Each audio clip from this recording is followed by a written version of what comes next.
Hello everyone, and welcome to May 5th, Wednesday of the 5th week of Easter. In today's gospel, we hear Jesus speak about the vine and the branches. And here is a part of that reading. Jesus said to his disciples, "I am the true vine, and my Father is the vine grower. He takes away every branch in me that does not bear fruit, and every one that does, he prunes so that it bears more fruit. You are already pruned because of the word that I spoke to you. Remain in me as I remain in you. Just as a branch cannot bear fruit on its own unless it remains on the vine, so neither can you unless you remain in me. I am the vine, you are the branches. Whoever remains in me and I in him will bear much fruit." This passage is taken from the Gospel of John, and I think that it helps to understand the context of Jesus, of when Jesus was saying this to the disciples. He's having a long conversation with them on the night of the Last Supper, the night before he is crucified. A couple chapters before this passage, we find Jesus washing the feet of the disciples. And over the next several chapters, Jesus speaks at length. It's known as the final discourse or the farewell discourse. He is sharing with them for the final time how much he loves them, what will happen after he is gone. He knows that they are scared about the future, and he talks about the challenges that they're going to face, but promises them that the Spirit will be with them to help them. It is in this context of this final discourse that Jesus shares about the vine and the branches. And I just find it to be a very touching, beautiful scene. Jesus is trying to reassure those he loves the most. Jesus is almost imploring them to stay close to him, that they'll remember what he taught them so that they will not stray. But we know the story, right? That in a few chapters, Jesus will be arrested. The disciples will flee. Judas betrays him, and Peter denies him, and Jesus will die the following day. In the reading, it is clear that Jesus is the vine, the source and sustenance of life for all of us, we, the branches. We know from nature that the branches must stay connected to the vine in order to live, to flourish, to bear fruit.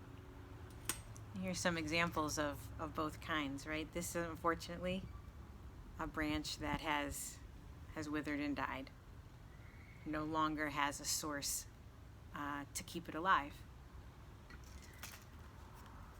And this is a branch that's flourishing.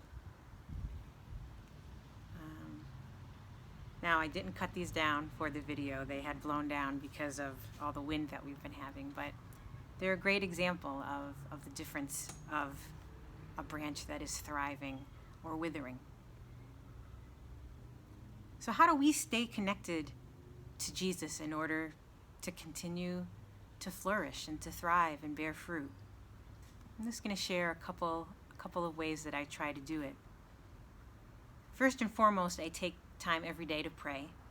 And what prayer looks like varies according to each person. Attending Mass, praying the Rosary, taking time for meditation, the daily examen, walking in nature. Whatever it is for you, I encourage you to be faithful to it.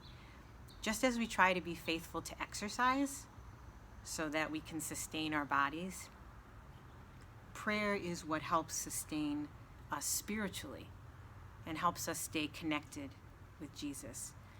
For me, this is pretty key because I notice that when I don't take time to pray, I start to feel like this branch, that I start to wither. I don't feel like I'm in touch with what matters most to me. I'm not acting in the way I hope to be. And I'm not in touch with that place deep inside. I have this image of a well, a water well, deep inside me. And like a well that brings forth water to nourish all that needs it, that place within me is a wellspring of being nourished by God. But I can't just access it anytime I want, like turning on the faucet on and off.